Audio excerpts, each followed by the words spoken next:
உறவுகள் அனைவருக்கும் வணக்கம். நான் உங்கள் MC ராவணன்.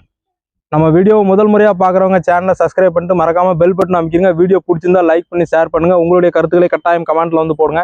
கடந்த ஒரு 2 தினங்களாக கோயம்புத்தூர் பரபரப்பான சூழ்நிலையில இருக்கு. அது மட்டும் இல்ல, தமிழ்நாட்டை சேர்ந்த பெரும் அரசியல்வாதிகள் தங்களுடைய வருத்தத்தையும் தங்களுடைய இரங்கலையும் பதிவு பண்ணியிருக்காங்க சமூக வலைதளங்கள்ல. அப்படி தமிழக அரசியல்வாதிகள்ல 2 பேர் பதிவு பண்ண விமர்சனம், அதாவது இரங்கல் ரொம்ப மிகவும் கவனிப்புக்குரியதா ஒண்ணு இருக்கு. ஏன்னா இறந்த நபர் யாரு, இவரால் தமிழர்கள் என்ன பயனடைஞ்சாங்க, என்ன இவருடைய பின்புலம் என்ன அப்படின்றத நம்ம இந்த வீடியோல பார்க்க போறோம். வீடியோக்குள்ள போய் இன்றைய தகவல் என்ன அப்படின்றத நம்ம விரிவா பார்க்கலாம்.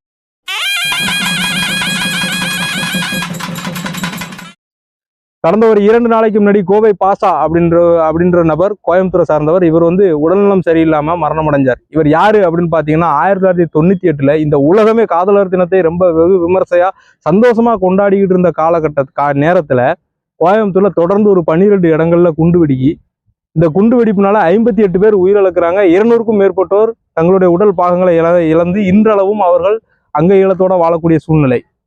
இந்த குண்டுவெடிப்புக்கு மூளையாக செயல்பட்டவர் தான் இந்த கோவை பாஷா. கோவையில அல் உமா அப்படின்ற ஒரு இஸ்லாமிய அமைப்பை நடத்தி வந்தவர் தான் இந்த கோவை பாஷா. இவருடைய மரணத்திற்காக தான் அண்ணன் திருமாவளவனும் நாம் தமிழர் கட்சியின் ஒருங்கிணைப்பாளர் சீமான், இவங்க 2 பேருமே தங்களுடைய வருத்தம் மற்றும் இரங்கலை தெரிவிச்சிருக்காங்க சமூக வலைதளங்கள்ல. அண்ணன் திருமாவளவன் அவருடைய ட்விட்டர் பக்கத்துல என்ன மாதிரியான ஒரு வருத்தத்தை தெரிவிச்சிருக்காருன்னா, கோவை பாஷா 1/4 நூற்றாண்டுகளுக்கு மேல் சிறையில் இருந்து தன் வாழ்க்கையை தியாகம் செய்தவர். அதாவது என்னன்னா, வார்த்தைகளை நல்லா கவனிச்சுக்கோங்க, வாழ்க்கையை தியாகம் செய்தவராம். அது மட்டும் இல்ல, தன்னோடு சேர்த்து தன்னுடைய சித்தி மகன், தன்னுடைய குடும்பம், இவை அனைத்தையும் இஸ்லாமியர் நலனுக்காக தியாகம் செய்தவர். அப்ப இவர் என்ன சொல்ல வர்றாரு திருமாவளவன், இந்துக்களை கொன்னா இஸ்லாமியன் நல்லா இருப்பான் அப்படின்ற மாதிரியான ஒரு சிந்தனையை யார் மத்தியில விதைக்கிறாரு? மக்கள் மத்தியில விதைக்கிறார். 58 பேர் இறந்திருக்காங்க, 200க்கும் மேற்பட்டோர் காயமடைஞ்சிருக்காங்க. அப்பேற்பட்ட ஒரு செயலை செய்தவன் தான் இந்த கோவை பாஷா. இந்த கோவை பாஷா தீவிரவாத இயக்கத்தின் தலைவன். அல் உமான்ற ஒரு தீவிரவாத அமைப்பை நடத்தி வந்தவன். அந்த அமைப்பை இந்திய கவர்மெண்ட் தடை செய்து வச்சிருக்கு. அது மட்டுமல்ல, அந்த குண்டுவெடிப்பு நடந்த காலகட்டங்கள்ல இவனுடைய கோவை பாஷாவினுடைய வீட்டில இருந்து வெடிபொருட்கள் ஏராளமாக எடுத்து, இந்த குற்றத்தை கோவை பாஷா தான் செய்தான் அப்படின்றது ஆதாரபூர்வமாக உச்சநீதிமன்றத்தில் நிரூபிக்கப்பட்டு தூக்கு தண்டனை கொடுக்கப்பட்டு பிற்காலங்களில் அது ஆயுள் தண்டனையா கன்வெர்ட் ஆகி குற்றவாளி நிரூபிக்கப்பட்டவன் தான் இந்த கோவை பாஷா. அப்பேற்பட்ட ஒரு நபருக்கு, குற்றவாளி நிரூபிக்கப்பட்ட ஒரு நபருக்கு நான் வருத்தம் தெரிவிக்கிறேன். அவருடைய பிரிவு ஈடு இணையற்ற பிரிவு அப்படின்ற மாதிரியான ஒரு ஆக்டிவிட்டிவை ஒரு அரசியல் தலைவர் பண்றாருன்னா, அப்ப இந்த அரசியல் தலைவரினுடைய மனநிலை என்ன? இவரை நம்பி இவர் பின்னாடி போகக்கூடிய இளைஞர்களினுடைய எதிர்காலம் என்ன? இந்த மாதிரி ஒரு கேள்விக்குறி இங்க வருது இல்லையா? 58 பேர், அதாவது இந்த இவருடைய கோவை பாஷாவினுடைய எண்ணம் என்னன்னா, அன்னைக்கு மட்டும் சரியான நேரங்களில் சில குண்டுகள் எடுக்கப்படலன்னா ஒட்டுமொத்த கோயம்புத்தூருமே தும்சமாயிருக்கும். இந்த மாவட்டத்தினுடைய வளர்ச்சி 50 ஆண்டு காலம் பின்தங்கிரும். ஏன்னா அங்க வெளியே உள்ள முதலீட்டாளர்கள் உள்ள முதலீடு பண்ண நினைக்க மாட்டாங்க. அப்ப அதனுடைய வளர்ச்சி பின்தங்கும். இது அத்தனைக்கும் அடிப்படை காரணம் இந்த கோவை பாஷான்ற தீவிரவாதி தான், இவன் தான். சரியா? அப்போ அப்பேற்பட்ட ஒரு நபருக்கு தான் நம்ம அண்ணன் திருமாவளவன் ஒத்து ஊதிக்கிட்டு இருக்காரு. அவருடைய பிரிவு மிலாத்து. இது எதுக்காக இந்த ஒத்து ஊதுறாருன்னா, இந்துக்களினுடைய ஓட்டு ஒருமிச்சு ஒற்றுமையா வராது, ஆனா இஸ்லாமியர்களுடைய ஓட்டு ஒற்றுமையா வந்துருன்ற ஒரு கேவலமான சிந்தனை, ஓட் பேங்க் அரசியல்.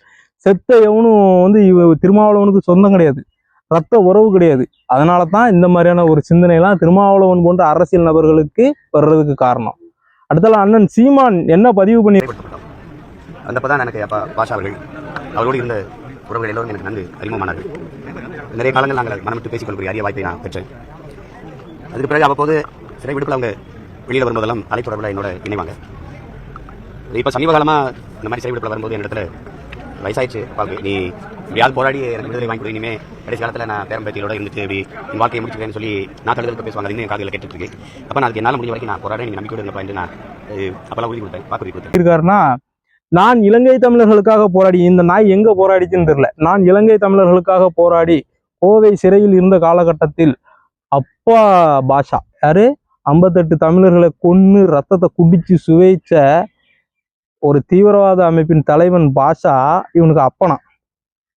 அது போக என்ன சொல்லியிருக்கான் பாருங்க, சீமா என்ன சொல்லியிருக்கான் பாருங்க, அப்பா பாஷா அவர்கள் கடைசி காலத்துல அவருடைய பேரம்பேத்தியோட விளையாட ஆசைப்பட்டார், குண்டு வச்சு விளையாட ஆசைப்பட்டாரோ, பேரம்பேத்தியோட 10 பேரை சேர்த்து கொண்டுருவோம். ஒரு 100 பேருக்கு மேல செத்துருப்பாங்க. கோவை பாஷாவால 100 பேருக்கு மேல செத்துருப்பாங்க. இன்னும் அந்த மாதிரி ஒரு செயலை செய்யற நபருக்கு, செயலை செய்யக்கூடிய நபருக்கு இவர் மகனா, அவர் அப்பாவான். வெளியே கொண்டு வர சொன்னாராம். நீ அந்த அளவுக்கு ஒருத்தர்ன்றது தெரியும். நீயே தமிழர்களின் பேரை சொல்லி வெளிநாட்டில் இருக்கக்கூடிய தமிழர்கள்ட்ட பிச்சை எடுத்து வாழ்ற வாழ்க்கையை வாழ்ந்துகிட்டு இருக்கிற. உனக்கு இது தேவையா?